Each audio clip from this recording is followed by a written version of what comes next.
ನಮಸ್ಕಾರ ಸ್ನೇಹಿತರೆ, Ram sir 360 YouTube ಚಾನಲ್ಗೆ ಸ್ವಾಗತ. ಡಿಸೆಂಬರ್ 21 ಹಾಗೂ 22ರ GK ಟುಡೇನ ಪ್ರಚಲಿತ ಘಟನೆಗಳನ್ನು ನೋಡ್ತಾ ಹೋಗೋಣ. ಈ ಮೊದಲನೇದಾಗಿ ಇತ್ತೀಚೆಗೆ ಸುದ್ದಿಗಳಲ್ಲಿ ಕಂಡುಬರುತ್ತಿರುವ ಬಿಳಿ ಚುಕ್ಕೆ ರೋಗವು ಯಾವ ಏಜೆಂಟಿನಿಂದ ಉಂಟಾಗುತ್ತದೆ? ಇಂಪಾರ್ಟೆಂಟ್ ಇವು ಇದು ಏನು ಇತ್ತೀಚೆಗೆ ನ್ಯೂಸಲ್ಲಿರೋದು ಬಿಳಿ ಚುಕ್ಕೆ ರೋಗ. ಇಲ್ಲಿ ನೋಡಿ ತದ್ದು ಥರ ಆಗುತ್ತಲ್ಲ, ಇದು ಯಾವ ಏಜೆಂಟಿಂದ ಅಂದ್ರೆ mean option A bacteria, option B virus, option C ಶಿಲೀಂಧ್ರ, ಆಪ್ಷನ್ ಡಿ ಪ್ರೋಟೋಜೋವಾ. ಇದು ಯಾವುದರಿಂದ ಬರುತ್ತಂದ್ರೆ ಬಿಳಿ ಚುಕ್ಕೆ ರೋಗಗಳು ಅಂದರೆ ತದ್ದು ಥರಂಥ ರೋಗಗಳು. ಕಾಸಸ್ ಇಂಗ್ಲೀಷ್ ಒಳಗೆ ನೋಡ್ಕೊಳ್ಳಿ, ಯಾಕಂದರೆ ವೈಟ್ ಸ್ಪಾಟ್ ಡಿಸೀಸ್ ಅಂತ ಬೇಜಾನ್ ಸರಿ ಕೇಳಿದ್ರೆ ಈ ಮತ್ತೆ ಇದು ನ್ಯೂಸಲ್ಲಿ ಐತೆ. ಇದು ಬ್ಯಾಕ್ಟೀರಿಯಾದಿಂದ ಹರಡುತ್ತೆ ನೋಡಿ ಸ್ನೇಹಿತರೆ, ಇದು ಬ್ಯಾಕ್ಟೀರಿಯಾದಿಂದ ಹರಡುತ್ತೆ. ಬ್ಯಾಕ್ಟೀರಿಯಾದಿಂದ ಬರ್ತಕ್ಕಂಥ ರೋಗಗಳು ಯಾವ್ಯಾವ ನೋಡ್ತಾ ಹೋದರೆ TB ಕೇಳ್ತಾರೆ ಕ್ವಶನ್, ಇದನ್ನು ಕ್ಲೋರೋಲಿಯಾ, ಟೈಫಾಯ್ಡು, ಇವು ಬ್ಯಾಕ್ಟೀರಿಯಿಂದ ಬರ್ತಕ್ಕಂಥ ರೋಗಗಳು. ಈಗ ಹಾಗಾದರೆ ವೈರಸ್ಸಿಂದ ಬರ್ತಕ್ಕಂಥ ರೋಗಗಳನ್ನು ನೋಡ್ತಾ ಹೋದರೆ HIV, ಹಂಗಂದರೆ ಕೋವಿಡ್-19, ಪೋಲಿಯೋ, ಹೆಪಟೈಟಿಸ್, ಈ ಕಾಮನ್ ಕೋಲ್ಡ್ ನೆಗಡಿ ಬರ್ತೈತೆ ನಮಗೆ ಕಾಮನ್ ಕೋಲ್ಡ್. ಇವು ಕ್ವಶನ್ ಆಯ್ತವೆ. ಯಾವ್ಯಾವ ಬ್ಯಾಕ್ಟೀರಿಯಾ, ವೈರಸ್, ಇಲ್ಲಿಂದ್ರೆ ಈ ರೋಗವು ಯಾವ ಏಜೆಂಟಿಂದ ಹರಡುತ್ತದೆ ಅಂತ ಬೇಜಾನ್ ಸರಿ ಕ್ವಶನ್ ಕೇಳ್ತಾರೆ. ಹಂಗಂದ್ರೆ ಫಂಗೈ, ಶಿಲೀಂಧ್ರದಿಂದ ಆಡ್ತಕ್ಕಂಥ ರೋಗಗಳು ರಿಂಗ್ ವರ್ಮ್, ಮೋಲ್ಡ್, ಈಸ್ಟು, ಇವೆಲ್ಲ ಏನು ಫಂಗೈಯಿಂದ ಬರ್ತಕ್ಕಂಥ. ಶಿಲೀಂಧ್ರ ಅಂದರೆ ಇಂಗ್ಲೀಷ್ ಒಳಗೆ ಫಂಗೈ, ಇಂಗ್ಲೀಷು ಮತ್ತು ಕನ್ನಡ ನೀವು ಎರಡನ್ನು ನೋಡಬೇಕಾಗುತ್ತೆ. ಹಾಗಾದ್ರೆ ಪ್ರೋಟೋಜೋವಾದಿಂದ ಬರ್ತಕ್ಕಂಥ ರೋಗಗಳು ಯಾವಂದರೆ ಮಲೇರಿಯಾ, ಸಿಕಲ್ ಸೆಲ್ ಅನಿಮಿಯಾ, ಈ ರೀತಿಯಾದಂಥ ರೋಗಗಳು ಬರ್ತವೆ. ಈಗ ಇದ್ರ ಎಕ್ಸ್ಪ್ಲನೇಷನ್ ನೋಡ್ತಾ ಹೋದರೆ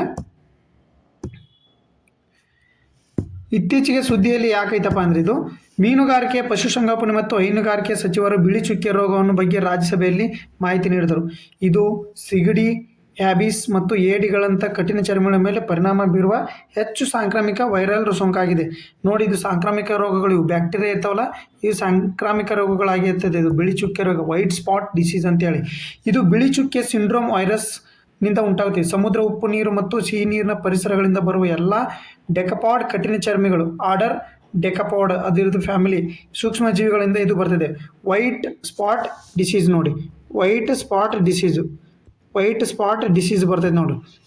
ಇದು ಯಾವ್ದು ಬಂದಿಂದ ಬರ್ತದೆ? ಬ್ಯಾಕ್ಟೀರಿಯಾದಿಂದ ಬರ್ತದೆ ನೋಡಿ, ನೆನಪಿಟ್ಟುಕೊಳ್ಳಿ. ಇದನ್ನು ಕೇಳ್ತಾರೆ ಕ್ವಶನ್, ಇದನ್ನು ಬ್ಯಾಕ್ಟೀರಿಯಾದಿಂದ ಬರ್ತಕ್ಕಂಥ ರೋಗ ಆಗಿರುತ್ತೆ ಇದು.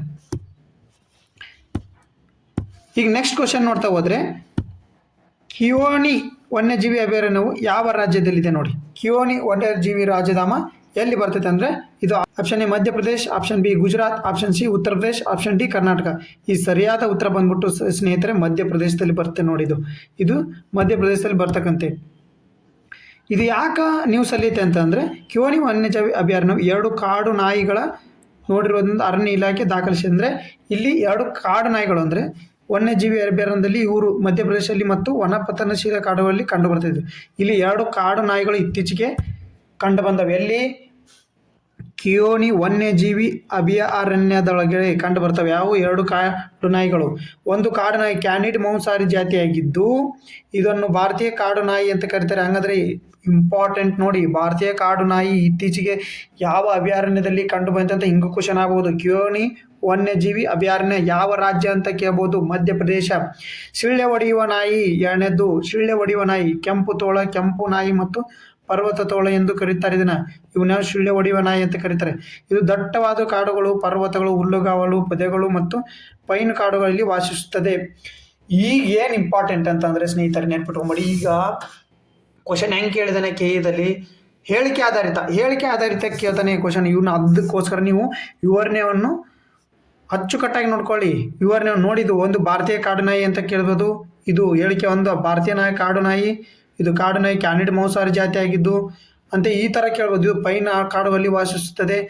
ಆದರೆ ಇದು ಬಂಡೀಪುರ ಅರಣ್ಯದಲ್ಲಿ ಕಂಡು ಬರ್ತದೆ. ಇದು ಸರಿಯಾದ ಉತ್ತರ ಯಾವುದಂತ ಕೇಳ್ಬೋದು. ಇದರಲ್ಲಿ ತಪ್ಪಾದ ಉತ್ತರವನ್ನು ಗುರುತಿಸಿ ಅಂತ ಕೇಳ್ಬೋದು. ಆಪ್ಷನ್ ಡಿ ತಪ್ಪಾದ ಉತ್ತರ ಆಗುತ್ತೆ. ಆಪ್ಷನ್ ಅದೇ ಥರ ಈ ಥರ ನೀವು ಎಲ್ಲ ಥರದಿಂದ ಸ್ಟಡಿ ಮಾಡ್ಕೋಬೇಕು ಸ್ನೇಹಿತರೆ. ಕರೆಕ್ಟಾಗಿ ಓದ್ಕೋಬೇಕು ಯಾವತ್ತೂ. GK ಟುಡೇ ಮತ್ತು Prajavani news paper next video ಹಾಕ್ತೀನಿ. ಪ್ರಜಾವಾಣಿ ನ್ಯೂಸ್ ಪೇಪರ್ನ ಅನಾಲಿಸಿಸ್ ಮಾಡ್ತೀನಿ. ಈ GK ಟುಡೇ ವೆಬ್ಸೈಟ್ ಐತಲ್ಲ, ಇದು ಭಾಳ ಮಹತ್ವದ್ದು. GK ಟುಡೇ ವೆಬ್ಸೈಟಿಂದು ನಾವು ಅದನ್ನು ಕನ್ನಡದಲ್ಲಿ ನಿಮ್ಗೆ ಹೇಳ್ತಾ ಇದ್ದೀವಿ. ಇದನ್ನು ಸದುಪಯೋಗ ಪಡ್ಕೊಳ್ಳಿ. ಸಬ್ಸ್ಕ್ರೈಬ್ ಮಾಡ್ತಿರೋ ಬಿಡ್ತಿರೋ ನಿಮಗೆ ಬಿಟ್ಟಿದ್ದು, ಆದರೆ ವಿಡಿಯೋದ ಸದುಪಯೋಗ ಪಡ್ಕೊಳ್ಳಿ. KE ಭಾಳ ಡೆಪ್ತ್ ಆಗಿ ತೆಗಿಯಕತ್ತಾರ ಕ್ವಶನ್ ಪೇಪರ್. ಅಂದರೆ ಹೇಳಿಕೆ ಆಧಾರಿತ ನೋಡಿ. ಈಗ FDA ಕ್ವಶನ್ ಇರ್ತಲ್ಲ, ಅದ್ರಾಗೆ 30 ಕ್ವಶನ್ ಕರೆಂಟ್ ಅಫೇರ್ಸ್ ಇದ್ದಾವೆ. 30 ಕ್ವಶನ್ ಕರೆಂಟ್ ಅಫೇರ್ಸ್ ಇದಾವೆ ಸ್ನೇಹಿತರೆ. ಅದಕ್ಕೋಸ್ಕರ ನಿಮಗೆ ಕರೆಂಟ್ ಅಫೇರ್ಸ್ ಅನ್ನೋದು ಒಂದು ಸಾಗರ ಇದ್ದಂಗೆ. ನೀವು ಎಲ್ಲ ಥರದಿಂದ ನೋಡ್ಬೇಕು. GK website, Prajavani news paper, ಇದನ್ನು ಯಾವತ್ತೂ ಬಿಡಲೇಬೇಡಿ ನೀವು. ನಾನು 2 ವಿಡಿಯೋ ಮಾಡಿ ಹಾಕ್ತೀನಿ ಇನ್ಮೇಲೆ. ಪ್ರಜಾವಾಣಿ ನ್ಯೂಸ್ ಪೇಪರ್ ಅನಲೈಸ್ ಮಾಡಿನೂ ಹಾಕ್ತೀನಿ. ಈಗ ನೆಕ್ಸ್ಟು, ಇದು ಮಧ್ಯ ಪೂರ್ವ ಮತ್ತು ಆಗ್ನೇಯ ಏಷ್ಯಾದಂತೆ ಕಂಡು ಬರ್ತದೆ. ಅಂದರೆ ಇದ್ರ ಹ್ಯಾಬಿಟೆಂಟ್ ಎಲ್ಲೆಲ್ಲೇ ಮಧ್ಯ ಪೂರ್ವ ಮತ್ತು ಆಗ್ನೇಯ ಏಷ್ಯಾ ಅಂತ ಬರುತ್ತೆ. ಆಗ್ನೇಯ ಏಷ್ಯಲ್ಲಿ ಇದು ಭಾರತ ಪಶ್ಚಿಮ ಮತ್ತು ಪೂರ್ವ ಘಟ್ಟಗಳಲ್ಲಿ ಭದ್ರಕೋಟೆಯಾಗಿದೆ. ಇದು ಶೀಳುನಾಯಿ ಎಲ್ಲಿ ಬರ್ತದೆ? ಹಂಗಂದ್ರೆ ಇದು ಶೀಳುನಾಯಿ ಅಥವಾ ಭಾರತೀಯ ಕಾಡುನಾಯಿ ಎಲ್ಲಿ ಕಂಡು ಬರ್ತದೆ? ಭಾರತ ಪಶ್ಚಿಮ ಮತ್ತು ಪೂರ್ವ ಘಟ್ಟಗಳು 2 ನಮ್ಮದ್ರಲ್ಲೇ ಕಂಡು ಬರ್ತದೆ. ನೆನ್ಪಿಟ್ಕೊಳ್ಳಿ. ಇದನ್ನು IUCN ಸಂರಕ್ಷಣಾ ಸ್ಥಿತಿಯಲ್ಲಿ ಅಳಿವಿನಂಚಿನಲ್ಲಿರುವ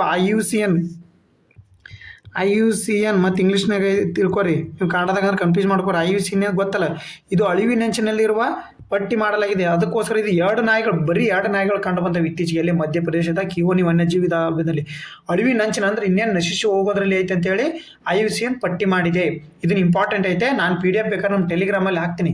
ಜಾಬ್ ಸೆಂಟರ್ ಅಂತಿದೆ, ಜ್ಞಾನಲೋಕ ಅಂತಿದೆ ಜಾಬ್ ಸೆಂಟರ್ನ, ಯಾವ ಟೆಲಿಗ್ರಾಮ್ ಇದೆ ಅಲ್ಲಿ ಹಾಕ್ತೀನಿ, ನೋಡ್ಕೊಳ್ಳಿ ಸ್ನೇಹಿತರೆ.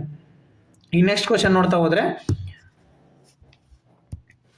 ಡಿಸೆಂಬರ್ 2025ರಲ್ಲಿ ಪ್ಲಾಟ್ಫಾರ್ಮ್ ಆಧಾರಿತ ಗೀಗಾ ವರ್ಕರ್ಸ್ ನೋಂದಣಿ ಮತ್ತು ಕಲ್ಯಾಣ ಕಾಯ್ದೆಯನ್ನು ಯಾವ ರಾಜ್ಯ ಸರ್ಕಾರ ಅನುಮೋದಿಸಿದೆ? ಇಂಪಾರ್ಟೆಂಟ್ ನೋಡುತ್ತೆ ಸ್ನೇಹಿತರೆ. Option A Karnataka, option B Maharashtra, option C Jharkhand, option D Madhya Pradesh. ಇದಕ್ಕೆ ಸರಿಯಾದ ಉತ್ತರ ನೆನಪಿಟ್ಟುಕೊಳ್ಳಿ ಸ್ನೇಹಿತರೆ. ಗೀಗಾ ವರ್ಕರ್ಸ್ ಅಂದರೆ ಇದರಲ್ಲಿ ಯಾರ್ಯಾರು ಬರ್ತಾರೆ ಅಂದರೆ ಜೊಮ್ಯಾಟೊ, ಸ್ವಿಗ್ಗಿ, ಇವು ರ್ಯಾಪಿಡೋ, ಇವರೆಲ್ಲರೂ ಏನೇನು giga workers, small workers. Giga worker ಅಂದರೆ ಸ್ಮಾಲ್ ವರ್ಕರ್ಸು.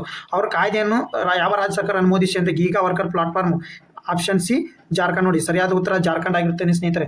ಇದರ ಎಕ್ಸ್ಪ್ಲನೇಷನ್ ನೋಡ್ತಾ ಹೋದರೆ, ಜಾರ್ಖಂಡ್ ರಾಜ್ಯಪಾಲರು ಸಂತೋಷ್ ಗಂಗ್ವಾಲ್. ಇದನ್ನು ಕ್ವಶನ್ಗೆ ಆಗುತ್ತೆ ಬೇಕಾದ್ರೆ.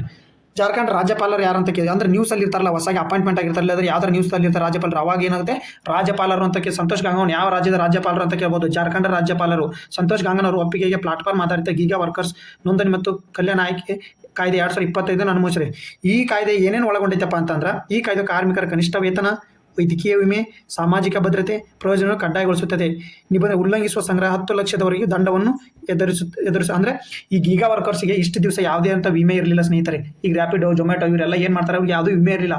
ಇನ್ಮೇಲೆ ಅವ್ರಿಗೆ ವಿಮೆ ಕೊಡಬೇಕು. ಆ ಕಂಪ್ನಿಗಳು ಯಾವ ಇರುತ್ತಲ್ಲ ವಿಮೆ ಕೊಡಬೇಕಂತೇಳಿ ಅದನ್ನು ಕಾಯ್ದೆನ ಪಾಸ್ ಮಾಡಿ. ವಿಮೆ ಕೊಡಲಿಲ್ಲ ಅಂದರೆ ಅವ್ರಿಗೆ 10 ಲಕ್ಷ ರೂಪಾಯಿ ದಂಡವನ್ನು ಮಾಡ್ತಾರೆ. ಮೀಸಲಾದ ಕಾನೂನು ಮೂಲಕ ಗೀಗಾ ಆರ್ಥಿಕ ನಿಯಂತ್ರಿಸುವ ಮೊದಲ ರಾಜ್ಯವನ್ನು ಜಾರ್ಖಂಡ್ ಆಗಿದೆ ನೋಡು.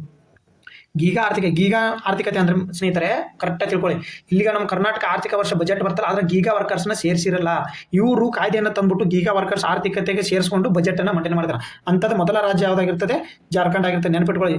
ಇಂಪಾರ್ಟೆಂಟ್ ಇರ್ತವೆ. ನಾನು ತಂದಿರತಕ್ಕಂಥ GK ಟುಡೇ ಕ್ವಶನ್ನು ಪ್ರಚಲಿತ ಘಟನೆ ಇಂಪಾರ್ಟೆಂಟೇ ತಂದಿರೋದು. ಇವತ್ತಿನ ಡಿಸೆಂಬರ್ 21 ನಡೆದಿರ್ತಕ್ಕಂಥ 20 ಪ್ರಮುಖ ಘಟನೆಗಳಿವು. ಮಿಸ್ ಮಾಡಬೇಡಿ. ಇದ್ರ PDF ನಾ ಬೇಕಾದ್ರೆ ಟೆಲಿಗ್ರಾಮಲ್ಲಿ ಹಾಕ್ತೀನಿ, ಕಮೆಂಟ್ ಹಾಕಿರ್ಬೇಕಾದ್ರೆ ಟೆಲಿಗ್ರಾಮಲ್ಲಿ ಹಾಕಿರ್ತೀನಿ ನಾನು. ಈಗ ನೆಕ್ಸ್ಟ್ ಕ್ವಶನ್ ನೋಡ್ತಾ ಹೋದ್ರಿ ಸ್ನೇಹಿತರೆ, 2025 ಮಾನವ ಅಭಿವೃದ್ಧಿ ಸೂಚ್ಯಂಕದಲ್ಲಿ ಭಾರತ ಎಷ್ಟನೇ ಸ್ಥಾನ ಇದೆ? ಇದು ಇಂಪಾರ್ಟೆಂಟ್ ನೋಡಿ ಸ್ನೇಹಿತರೆ. Option A 128, option B 130, option C 135, option D 139. ಇದಕ್ಕೆ ಸರಿಯಾದ ಉತ್ತರ 130. ಆಪ್ಷನ್ ಬಿ ಸರಿಯಾದ ಉತ್ತರ ನೋಡಿ ಸ್ನೇಹಿತರೆ. ಈ ಎಕ್ಸ್ಪ್ಲನೇಷನ್ ನೋಡ್ತಾ ಹೋದರೆ, ವಿಶ್ವಸಂಸ್ಥೆ ಅಭಿವೃದ್ಧಿ ಕಾರ್ಯಕ್ರಮ 2025 ಮಾನವ ಅಭಿವೃದ್ಧಿ ಭಾರತ 193 ದೇಶಗಳ ಪೈಕಿ 130ನೇ ಸ್ಥಾನ ಪಡೆದಿದೆ. HDI ಅಂತ ಕರಿತೀವಿ ಗೊತ್ತಾ ಸ್ನೇಹಿತರೆ ನಾವು, ಹ್ಯೂಮನ್ ಡೆವಲಪ್ಮೆಂಟ್ ಇಂಡೆಕ್ಸ್ HDI. ಈ ವರದಿ ಮಾನವ ಅಭಿವೃದ್ಧಿ ಸೂಚ್ಯಂಕವು ಇದು ಆರ್ಥಿಕತೆ ಬೆಳವಣಿಗೆ ಮಾತ್ರವಲ್ಲದೆ ಆರೋಗ್ಯ, ಶಿಕ್ಷಣ, ಆದಾಯವನ್ನು ಉಳಿತದೆ. ಇದರ ಮಾನದಂಡಗಳು ಹಂಗಂದ್ರೆ ಏನು? HDI ಮಾನದಂಡಗಳು ಏನು? ಇದನ್ನು ಅಳಿಬೇಕಾದ್ರೆ ಆರೋಗ್ಯ, ಶಿಕ್ಷಣ, ಆದಾಯ, ಇದು 3 ಮಾನದಂಡಗಳು ಇರ್ತವೆ ನೋಡಿ ಸ್ನೇಹಿತರೆ. ಮಾನದಂಡಗಳನ್ನು ಕೇಳ್ತಾರೆ. ಇದರ ಆಯ್ಕೆ ವಿಷಯ ಅಂದರೆ ಇದ್ರ ಥೀಮ್ ಏನು? 2025 ಥೀಮ್ ಏನು? ಕೃತಕ ಬುದ್ಧಿಮತ್ತೆಯ ಯುಗದಲ್ಲಿ ಜನರು ಮತ್ತು ಸಾಧ್ಯತೆಗಳು ಎಂಬ ಶೀರ್ಷಿಕೆ ನೋಡಿ. ಇದ್ರ ಥೀಮ್ ನೆನ್ಪಿಟ್ಕೊಂಬಿಡಿ. ಏನು ಥೀಮ್ ಅಂತ ಶೀರ್ಷಿಕೆ? ಕೃತಕ ಬುದ್ಧಿಮತ್ತೆ ಯುಗದಲ್ಲಿ ಜನರು ಮತ್ತು ಸಾಧ್ಯತೆಗಳು. ಇದು HDI 2025 ಥೀಮ್ ಇದು ಎಂಬ ಶೀರ್ಷಿಕೆ. 2025 ಮಾನವ ಪ್ರಗತಿ ಮೇಲೆ ಪ್ರಭಾವ ಮೇಲೆ ಕೇಂದ್ರೀಕರಿಸಿ AI ಪ್ರಗತಿ ಮೇಲೆ ಕೇಂದ್ರೀಕರಿಸಿದೆ. ಭಾರತದ ಜೀವಾವಧಿ ಈ 2025 ಅನ್ವಯ HDI ಸೂಚ್ಯಂಕದ ಅನ್ವಯ ಭಾರತ ಜೀವಾವಧಿ 72 ವರ್ಷಗಳಿಗೆ ಏರಿತು ಮತ್ತು ಶಾಲಾ ವರ್ಷಗಳು ಸಹ ಸುಧಾರಿಸಿವೆ ಅಂತ ನೋಡಿ ಸ್ನೇಹಿತರೆ. 72 ಜೀವಿತಾವಧಿ ಅಂತ ಕೇಳಿದ್ರೆ ಹಿಂಗೆ ಎಲ್ಲನೂ ಕೇಳ್ತಾನೆ, ನೆನ್ಪಿಟ್ಟವ್ರು ಸ್ನೇಹಿತರೆ. ಈಗ ನೆಕ್ಸ್ಟ್ ಕ್ವಶನ್ ನೋಡ್ತಾ ಹೋಗೋಣ. ಇತ್ತೀಚೆಗೆ ಸುದ್ದಿಯಲ್ಲಿ ಕಂಡುಬರುವ ಹೆಲಿಕೋಬ್ಯಾಕ್ಟೀರಿಯಾ ಪೈಲೋರಿಯಾ ಯಾವ ರೀತಿಯ ರೋಗಕಾರಕವಾಗಿದೆ ನೆನ್ಪಿಟ್ಕೊಂಡ್ಬಿಡ್ರಿ ಇದನ್ನು. ಇದು option A viral, option B bacteria, option C ಶಿಲೀಂಧ್ರ, ಆಪ್ಷನ್ ಡಿ ಪ್ರೋಟೋಜೀವ. ಇದನ್ನು ನೆನ್ಪಿಟ್ಕೋರಿ. ಇದು ಯಾಕಂದ್ರೆ ರೀಸೆಂಟ್ ನ್ಯೂಸಲ್ಲಿ ಇರ್ತಾವೆ ಸ್ನೇಹಿತರೆ. ಇವೇ ನೀವು ತಪ್ಪು ಮಾಡೋದು ಎಲ್ಲ ಹಿಸ್ಟ್ರಿ ಪೊಲಿಟಿ ಓದಿ ಎಲ್ಲರೂ ಹಾಕ್ತಾರೆ. ಯಾರು 30 ಕ್ವಶನ್ ಮತ್ತು ಮೆಂಟಲಿಬಿಟಿ ಕರೆಂಟ್ ಅಫೇರ್ಸ್ 30 ಕ್ವಶನ್ ಅಥವಾ 15-20 ಕ್ವಶನ್ ಮತ್ತು ಯಾರು ಮೆಂಟಲಿಬಿಟಿ ಕರೆಕ್ಟ್ ಪ್ರಾಪರ್ ಇದ್ದೀರಿ ಅವರೇ ಎಕ್ಸಾಮ್ ಕ್ರ್ಯಾಕ್ ಮಾಡೋದು. ನೆನ್ಪಿಟ್ಕೊಂಡ್ಬಿಡಿ ಇದನ್ನು. ಎಕ್ಸಾಮ್ ಯಾರು ಕ್ರ್ಯಾಕ್ ಮಾಡ್ತಾರೆ? ಕರೆಂಟ್ ಅಫೇರ್ಸು ಎಕ್ಸಾಮ್ ಯಾರು ಕ್ರ್ಯಾಕ್ ಮಾಡ್ತಾರೆ ಅಂತಂದರೆ, ಎಕ್ಸಾಮ್ ಕ್ರ್ಯಾಕ್ ಮಾಡೋದು ಹೆಂಗೆ? ಸಿಂಪಲ್ ಸೂತ್ರ. ಎಕ್ಸಾಮ್ ಕ್ರ್ಯಾಕ್ ಮಾಡೋದು ಯಾರು ಕರೆಂಟ್ ಅಫೇರ್ಸ್ ಸ್ಟ್ರಾಂಗ್ ಇರ್ತಾರೆ. ಕರೆಂಟ್ ಅಫೇರ್ಸ್ ಸ್ಟ್ರಾಂಗ್ ಇರ್ತಾರೆ. ಒಂದು ಮೆಂಟಲಿಬಿಟಿ ಇವು ಎರಡು ಸ್ಟ್ರಾಂಗ್ ಇರಬೇಕು ಸ್ನೇಹಿತರೆ. ಇಲ್ಲ ಮೂರನೇದು ಸೈನ್ಸ್ ಒಂದು ಸ್ಟ್ರಾಂಗ್ ಇರಬೇಕು. ಸೈನ್ಸು ಇವು ಮೂರರಲ್ಲಿ ಯಾರು ಸ್ಟ್ರಾಂಗ್ ಇರ್ತಾರೆ ಅವರು ಪಕ್ಕಾ ಎಕ್ಸಾಮ್ನ ಕ್ರ್ಯಾಕ್ ಮಾಡ್ತಾರೆ. ಯಾಕಂದ್ರೆ ಹಿಸ್ಟ್ರಿ ಪೊಲಿಟಿ ಓದಿ ಎಲ್ಲರೂ ತಿಳ್ಕೊಂಡ್ಬಿಡ್ತಾರೆ. ಹಿಸ್ಟ್ರಿ ಪೊಲಿಟಿ ಜಿಯೋಗ್ರಫಿ ಇವೆಲ್ಲರೂ ಓದಿ ಈಗ ಸಾವಿರಾರು ಜನ ಓದಿರ್ತಾರೆ ಸ್ನೇಹಿತರೆ. ಓದಿ ಪ್ರಾಕ್ಟೀಸ್ ಮಾಡಿರ್ತಾರೆ.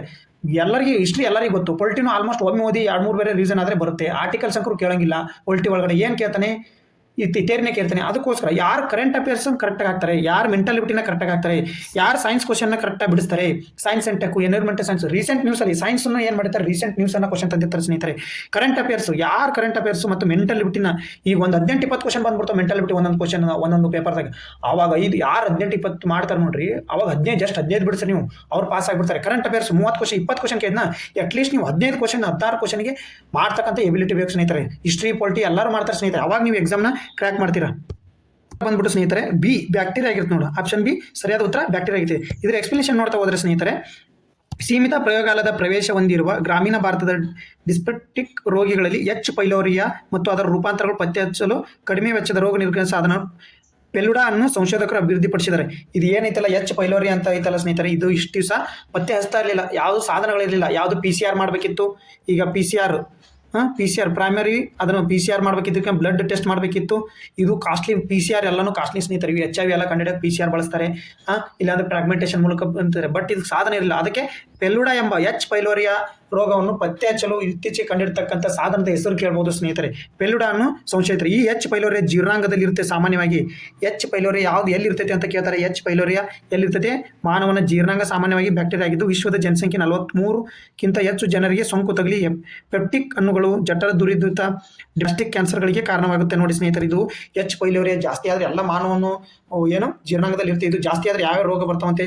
ಜಠರ ಉರಿತ ಬರುತ್ತೆ ಸ್ನೇಹಿತರೆ, ಗ್ಯಾಸ್ಟ್ರಿಕ್ ಕ್ಯಾನ್ಸರ್ ಬರುತ್ತೆ.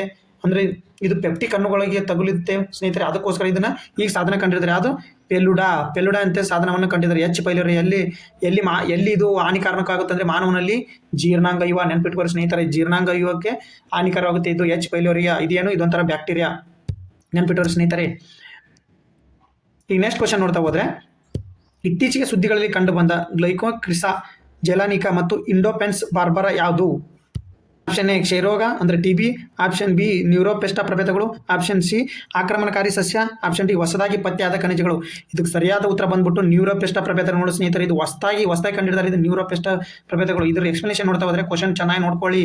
ಇಂಗ್ಲೀಷ್ ಒಳಗಡೆ ಕ್ವಶನ್ ನೋಡ್ಕೊ. What are the Glycochrysa zelanica and Indopens barbar that were recently ನೀಸ್ ಇನ್ ನ್ಯೂಸ್. ನೆನ್ಪಿಟ್ಕೋರಿ ಸ್ನೇಹಿತರೆ. ಇದರ ಎಕ್ಸ್ಪ್ಲನೇಷನ್ ನೋಡ್ತಾ ಹೋದ್ರೆ ಇಂಗ್ಲೀಷ್ ಒಳಗಡೆ ನೋಡ್ಕೋಬೇಕು ಕ್ವಶನ್. ನೀವು ಸೈನ್ಸ್ ಆ್ಯಂಡ್ ಟೆಕ್ ನ್ಯೂಸನ್ನು ಎಲ್ಲ ನಾವು ಇಂಗ್ಲೀಷ್ ಒಳಗಡೆ ನೋಡ್ಕೋಬೇಕು. ಯಾಕಂದ್ರೆ ಇಂಗ್ಲೀಷ್ ಮಿಕ್ಸ್ ಕ್ವಶನ್ ಕೊಡ್ತಾ ಇದ್ದಾರೆ. ಈಗ ಇದರ ಎಕ್ಸ್ಪ್ಲನೇಷನ್ ನೋಡ್ತಾ ಹೋದ್ರೆ, ನ್ಯೂರೋಪೆಸ್ಟಾ ಪ್ರಭೇದಗಳು ಇಂಡೋಪೆನ್ಸ್ ಬಾರ್ಬರಾ ಮತ್ತು ಗ್ಲೈಕೋಕ್ರಿಸಾ ಜೆಲಾನಿಕಾವನ್ನು ಕಂಡುಹಿಡಿದಿದ್ದಾರೆ. ಯಾರು?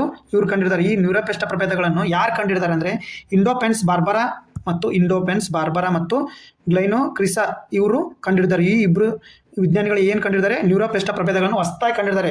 ಇದು ಮೈರ್ಮೇಲಿಯಂಟಿಂಡೋ ಕುಟುಂಬದ ಆಂಟ್ಲಿಯನ್ ಇಂಡೋಪೆನ್ಸ್ ಬಾರ್ಬರಾ ಇತರ ಆಂಟ್ಲಿಯನ್ ಲಾರ್ವಾಗಳಂತೆ ಹೊಂಡಗಳನ್ನು ನಿರ್ಮಿಸುವುದಿಲ್ಲ ಮತ್ತು ಇದು ರಕ್ಷಣೆಗೆ ಸಡಿಲವಾದ ಮಣ್ಣಿನಲ್ಲಿ ವಾಸಿಸುತ್ತದೆ ಅಂತ ನೋಡಿ ನಿಮ್ಮ ಸ್ನೇಹಿತರೆ.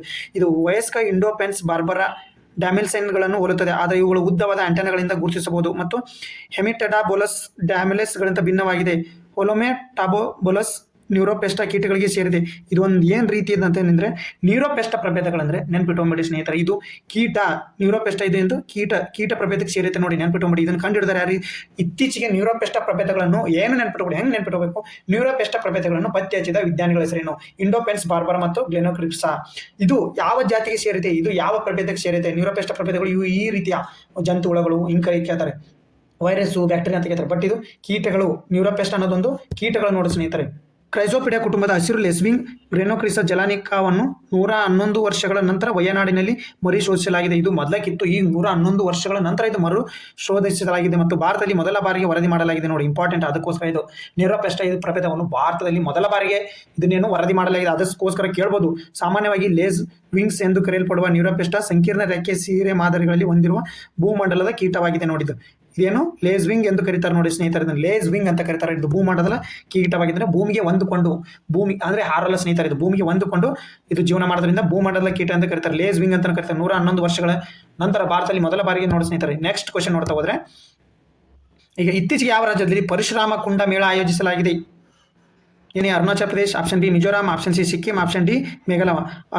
ಅರುಣಾಚಲ ಪ್ರದೇಶ ನೋಡಿ ಸ್ನೇಹಿತರೆ, ಸರಿಯಾದ ಉತ್ತರ ಅರುಣಾಚಲ ಪ್ರದೇಶ. ಇದ್ರ ಎಕ್ಸ್ಪ್ಲನೇಷನ್ ನೋಡ್ತಾ ಹೋದ್ರೆ, ಪರಶುರಾಮ ಕುಂಡ ಮೇಳವು ಅರುಣಾಚಲ ಪ್ರದೇಶದಲ್ಲಿ ಪ್ರಾರಂಭವಾಗಿದೆ. ಪರಶುರಾಮ ಕುಂಡ ಲೋಹಿತ ನದಿಯ ಬಳಿ, ಲೋಹಿತ ನದಿ ಬ್ರಹ್ಮಪುತ್ರ ಪ್ರಸ್ಥಭೂಮಿಯಲ್ಲಿರುವ ಹಿಂದೂ ಯಾತ್ರಾ ಸ್ಥಳವಾಗಿದೆ. ನೋಡಿ, ಇದು ಲೋಹಿತ ನದಿ ಎಲ್ಲಿ ಬರ್ತೈತೆ ಅಂದರೆ ಇದು ಅರುಣಾಚಲ ಪ್ರದೇಶದ ಬರ್ತೈತಿ. ಬ್ರಹ್ಮಪುತ್ರದ ಉಪನದಿ ನೋಡಿ ಸ್ನೇಹಿತರೆ, ಇದು ಲೋಹಿತ ನದಿ. ಅದನ್ನು ಈಶಾನ್ಯದ ಕುಂಭ ಎಂದು ಕರೆಯುತ್ತಾರೆ. ಈ ಹಬ್ಬವು ಭಾರತ ಮತ್ತು ವಿದೇಶಗಳಿಂದ ಸಾವಿರಾರು ಭಕ್ತರನ್ನು ಇದರ ಪರಶುರಾಮ ಕುಂಡ ಮೇಳವನ್ನು ಈಶಾನ್ಯದ ಕುಂಭ ಮೇಳ ಅಂತ ಕರೀತಾರೆ. ನೋಡಿ ಸ್ನೇಹಿತರೆ, ಲೋಹಿತ ನದಿ ಯಾವ ನದಿಯ ಉಪನದಿ? ಬ್ರಹ್ಮಪುತ್ರ ಉಪನದಿ. ಜಿಯೋಗ್ರಫಿ ಕ್ವಶನ್ ನೋಡ್ಕೊಳ್ಳಿ. ಈಗ ಒನ್ ಲೈನರ್ ಕ್ವಶನ್ ಆನ್ಸರ್ ನೋಡೋಣ. ಡಿಸೆಂಬರ್ 20 ಮತ್ತು 21 one liner question, one liner current affairs ಅಂತ ಕೇಳ್ತಾರೆ ಸ್ನೇಹಿತರೆ. 2025 ವರ್ಷದ ಮಹಿಳಾ ಆಟಗಾರ್ತಿ ಪ್ರಶಸ್ತಿಯನ್ನು ಯಾರು ಗೆದ್ದರು? ಉತ್ತರ ಐತನಾ ಬೊನ್ಮೆಟಿಯಾ, ಸ್ಪೇನ್ ದೇಶದವರು ನೋಡಿ ಸ್ನೇಹಿತರೆ. ಇವರು ಸ್ಪೇನ್ ದೇಶ. ಇದು ನೆಟ್ ಅಫೇರ್ಸ್. 2025 ಮಿಸ್ ಯೂನಿವರ್ಸ್ 74ನೇ ಆವೃತ್ತಿಯ ವಿನ್ನರ್ ಯಾರು? ಫಾತಿಮಾ ಬಾಷ್, ಮೆಕ್ಸಿಕೋ ದೇಶದವರು ನೋಡಿ. ಎಷ್ಟನೇದು? 2025 ಮಿಸ್ ಯೂನಿವರ್ಸ್ 74ರ ನೆನ್ಪಿಟ್ಟರು. ಒನ್ ಲೈನರ್ ಕರೆಂಟ್ ಅಫೇರ್ಸ್ 74ನೇ ಆವೃತ್ತಿ ನೋಡು. ಮಿಸ್ ಯೂನಿವರ್ಸ್ ಅಂತ ಕರೆಯೋದು ಅಮೆರಿಕದರಾಗಿದ್ದು, ಅಮೆರಿಕ ನಿಯೋಜಿತ ಇದು ಮಿಸ್ ಯೂನಿವರ್ಸ್ 74ನೇ ಆವೃತ್ತಿ ನೋಡಿ. ಯಾರು? Fatima Bosch. ಯಾವ? ಮೆಕ್ಸಿಕೋ ದೇಶ ನೋಡಿ. ನೆನ್ಪಿಟ್ಟರು. ಒನ್ ಲೈನರ್ ಕರೆಂಟ್ ಅಫೇರ್ಸ್ ಇದು ಇಂಪಾರ್ಟೆಂಟ್. ಈ ಒನ್ ಲೈನರ್ ಕ್ವಶನ್ ಅಲ್ಲಿ ಇದು ಇಂಪಾರ್ಟೆಂಟ್. 2025 ವಿಜ್ಞಾನ ರತ್ನ ಪ್ರಶಸ್ತಿ ಪಡೆದವರು ಯಾರು? ಪ್ರೊಫೆಸರ್ ಜಯಂತ್ ವಿಷ್ಣು ನಾರ್ಲಿಕರ್. ನೆನ್ಪಿಟ್ಟುಕೊಳ್ಳಿ, ವಿಜ್ಞಾನ ರತ್ನ ಪ್ರಶಸ್ತಿ. ಕ್ವಶನ್ ಪಿಕ್ಸ್ ಕ್ವಶನ್ ಅಂತ ಇಟ್ಕೊಂಡ್ಬಿಟ್ಟಿದ್ದೀನಿ. ನೆಕ್ಸ್ಟ್ ಪಿಕ್ಸ್ ಕ್ವಶನ್ ಇದು ನೆನ್ಪಿಟ್ಕೊಂಡ್ಬಿಡ್ರಿ. The cosmic visionary who challenge the universe. ಇದು ಯಾವ ಸಂಶೋಧನೆಯವರಿಗೆ? The cosmic visionary who challenge the universe. ಅದಕ್ಕೋಸ್ಕರ ಇವರಿಗೆ ವಿಜ್ಞಾನ ರತ್ನ ಪ್ರಶಸ್ತಿಯನ್ನು ಪಡ್ಕೊಂಡಾರೆ ನೋಡಿ ಸ್ನೇಹಿತರೆ. Next important question, one liner current affairs ನೋಡ್ಕೊಳ್ಳಿ. ಇತ್ತೀಚೆಗೆ 95ನೇ ರಾಮ್ಸರ್ ತಾಣವಾಗಿ ಸೇರ್ಪಡೆಯಾದ ಭಾರತದ ಪ್ರದೇಶ ಯಾವುದು? ರಾಜಸ್ಥಾನದ ಸಿಲ್ವೇರ್ ಸರೋವರ ನೋಡಿ. 95ನೇದು. ಈ 96 ನೋಡೋದಾದ್ರೆ ಹಾಗಾದ್ರೆ 95 ಸಿಲ್ವರ್, ರಾಜಸ್ಥಾನದ ಸಿಲ್ವರ್. ಬಟ್ 96 ಇತ್ತೀಚೆಗೆ 96ನೇ ರಾಮ್ಸರ್ ತಾಣವಾಗಿ ಸೇರ್ಪಡೆದ ಭಾರತ ಪ್ರದೇಶ ಯಾವುದು? ಒಂದು ಕ್ವಶನ್. 95ರ ಕೇತಾನೆ, 96ರ ಕೇತಾನೆ. ನೆನ್ಪಿಟ್ಕೊಳ್ಳಿ ಸ್ನೇಹಿತರೆ.